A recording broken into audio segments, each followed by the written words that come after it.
نبی کا اتارنے کے لیے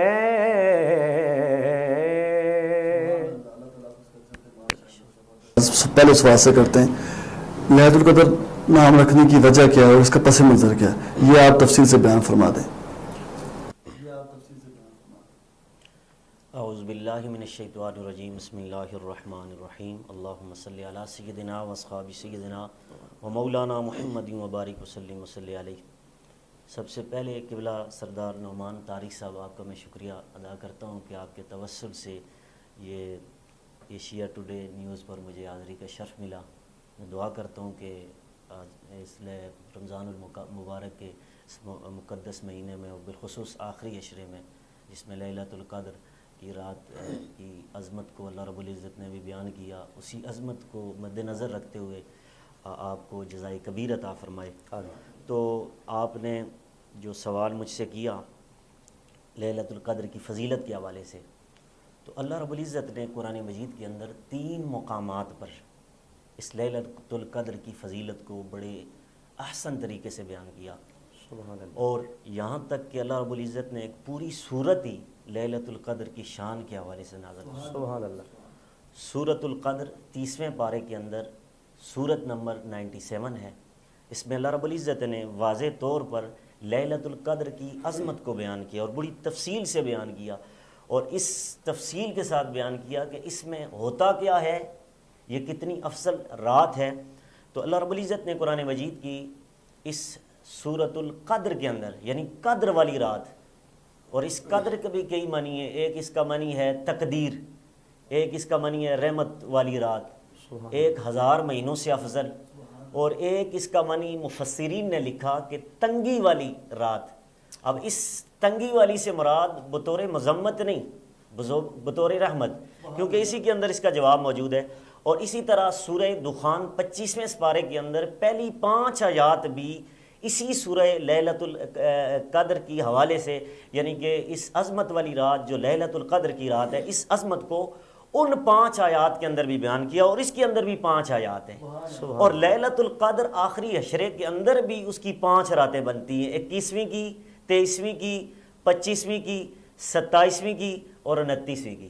سبحان اللہ۔ تو اسی انداز سے اللہ رب العزت نے 5 ہی آیت کے اندر 5 راتوں کا تذکرہ فرمایا، اور سورہ دخان کے اندر بھی 5 آیاتیں اس کی عظمت اور فضیلت کو بیان کر دی ہیں۔ اور تیسرے مقام پر سورہ بقرہ کی آیت نمبر 185 کے اندر 185 میں بھی اللہ رب العزت نے اس کی عظمت کو اس انداز میں بیان کیا، فرمایا شہر رمضان الذی انزل فیہ القرآن، ہم نے اس قرآن کو رمضان کے مہینے میں اتارا، اور کون سے رمضان کے مہینے کے اندر، کس عشرے میں؟ فرمایا لیلۃ القدر کے اندر ہم نے قرآن کو سبحان اللہ۔ تو اس سے پتہ چلا کہ قرآن کی عظمت کو بیان کیا اللہ رب العزت نے کہ ہم نے لیلۃ القدر کی راتوں میں قرآن کو نازل کیا۔ تو اس سے یہ پتہ چلا کہ رمضان کو عظمت ملی قرآن کے صدقے سے، اور قرآن کو عظمت ملی صاحب قرآن کے وسیلے سے۔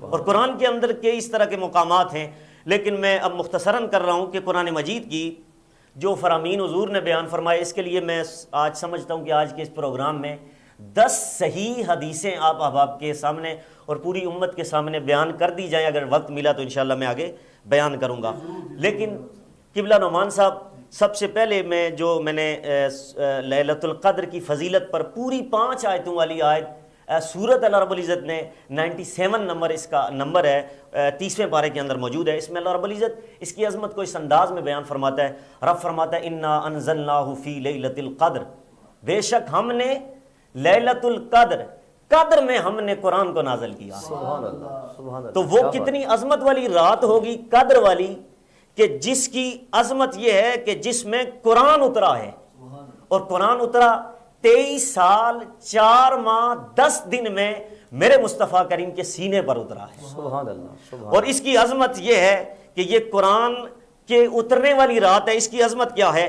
اب قرآن کا نزول بھی میں آپ کے سامنے اس کی اقسام آیات بیان کروں گا کہ نزولی اقسام کیا ہیں، کس طرح کو 6633 6666, بعض نے لکھا 6683، لیکن اتفاقی جو مسئلہ ہے آیات کا 6666۔ حضرت عائشہ صدیقہ رضی اللہ تعالی عنہا کے روایت کے مطابق متفقہ یہی ہے کہ 6666 آیات قرآن کے اندر موجود ہیں۔ لیکن قرآن کے اس لیلۃ القدر کی عظمت کو اللہ رب العزت نے اس انداز میں فرمایا، ہم نے قرآن کو لیلۃ القدر میں نازل کیا۔ وما ادراک ما لیلۃ القدر، رب کہتا ہے تم کیا جانو لیلۃ القدر کیا ہے، خود کہتا ہے تم کیا جانو، پھر رب کہتا ہے میں تمہیں بتاتا ہوں، تم نہیں جانتے میں تو جانتا ہوں نا۔ رب نے کہا وما ادراک ما لیلۃ القدر، تم کیا جانو لیلۃ القدر ہے، میں بتاتا ہوں۔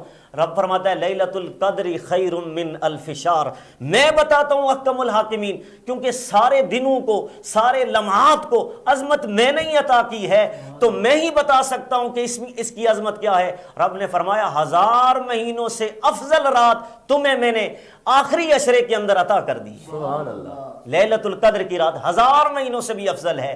تو اب 1000 مہینوں سے افضل قمری اعتبار سے یہ 85 سال بنتے ہیں۔ 85 سال کی عبادت ایک پلڑے میں رکھی جائے اور اس رات کی عبادت قیام ایک پلڑے میں رکھا جائے، رب فرماتا ہے خیر اس سے بھی بہتر ہے۔ جس رات کو رب خیر کہے، اچھا کہے، اس کی عظمت کو سمجھنے کے لیے ہمیں اور کسی کی ضرورت نہیں ہے، بلکہ یہی آیت جو ہے نا اس کی افادیت کو بیان کرتی ہے، فائدہ بیان کرتی ہے۔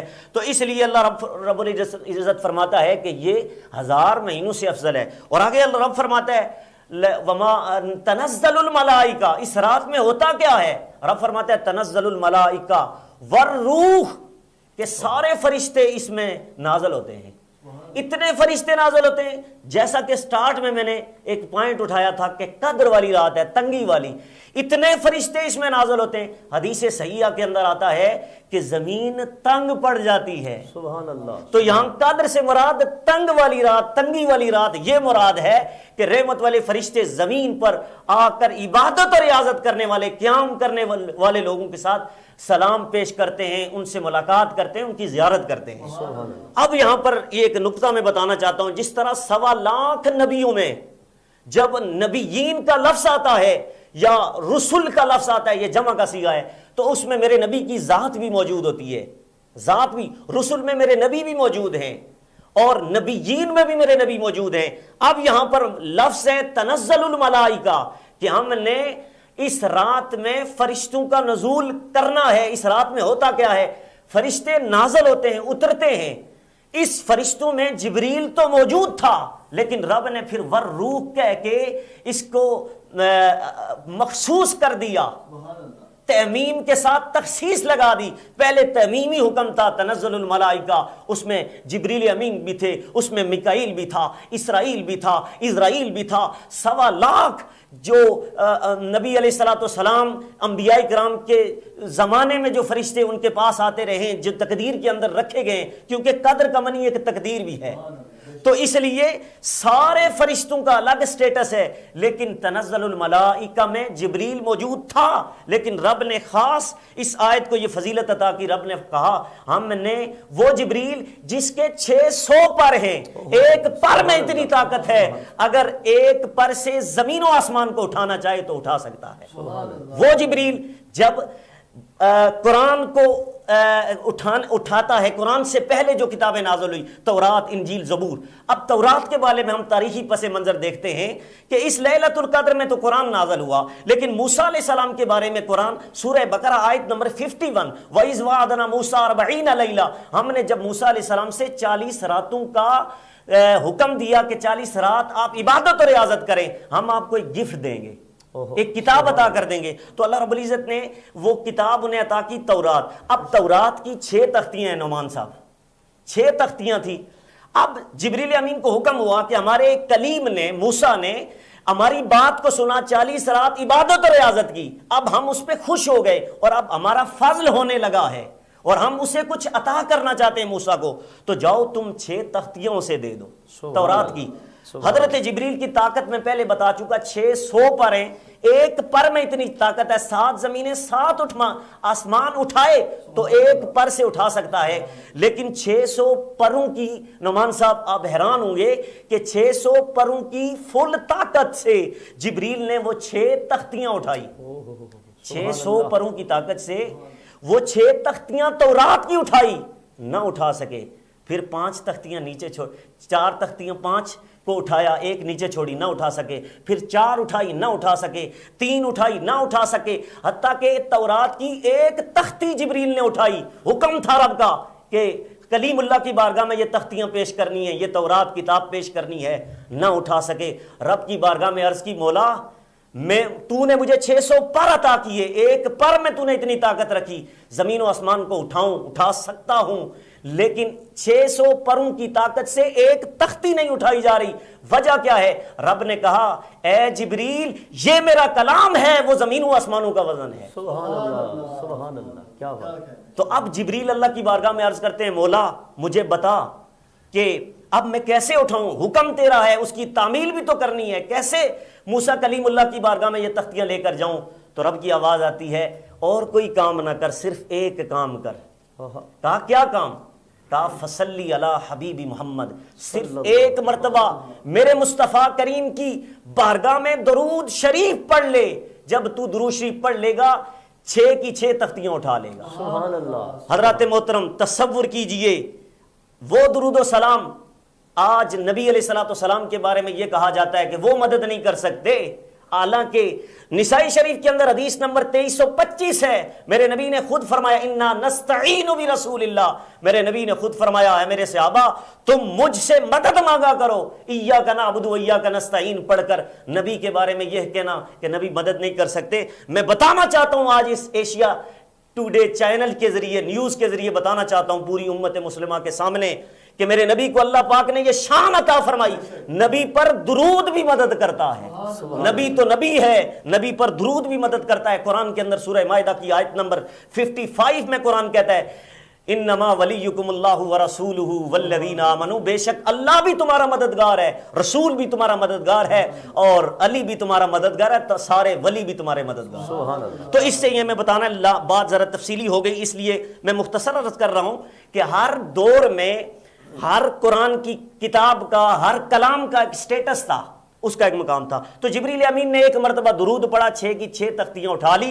تو اب اس سے ایک نسخہ بھی اخذ کیا علماء نے، علماء فرماتے ہیں قرآن کی تاثیر گرم ہے اور درود شریف کی تاثیر ٹھنڈی ہے، اس لیے اگر کسی کا بلڈ پریشر لو ہو تو تباہ فرماتے ہیں کہ وہ اگر لو ہو تو قرآن کی تلاوت کرے، اور اگر ہائی ہو تو درود شریف پڑھے، اللہ تبارک و تعالیٰ درود کی برکت سے اس کا اور قرآن کی برکت سے اس کا بلڈ پریشر کا لیول برابر کر دے گا۔ تو اس سے یہ پتہ چلا کہ اس لیلۃ القدر کی فضیلت جو ہے اس میں فرشتے اترتے ہیں اور جبریل امین بالخصوص اترے ہیں، اور اس سے آگے میں تفصیل یہ بتانا چاہتا ہوں کہ اس میں ہوتا کیا ہے۔